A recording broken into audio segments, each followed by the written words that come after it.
Suing the manufacturer of Roundup weed killer says she wants the company to take the product off the store shelves. I'm Tanika Hughes. I'm John Bachman. Action News Jax first told you about her case last week, which is the latest in a string of lawsuits linking the product to cancer.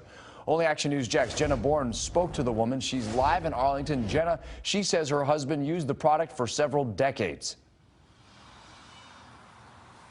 And every time she walks out her front door, she has to look at this lawn where her husband used Roundup weed killer for years regularly. She says her husband used Roundup for about 40 years before he got sick.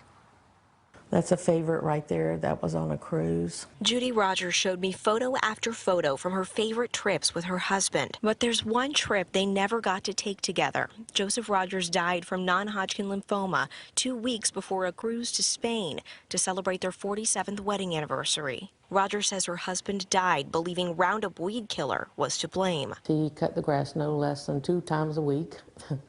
And every time he saw weeds out in our pavers or wherever, he went and got the Roundup. The Bayer company acquired Roundup's manufacturer, Monsanto Company, last year. Reuters reports Bayer plans to argue that a $2 billion jury award last week and thousands of other lawsuits claiming Roundup causes cancer should be tossed out. The company says studies show the active ingredient, glyphosate, is safe.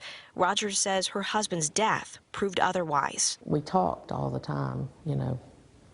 Something was bothering me, or if I had a problem, I would call him and we'd talk about it. And I still, to this day, start to pick up the phone and call him. And while she waits to see how her lawsuit plays out in court, she tells me life without her husband is like living in a different world.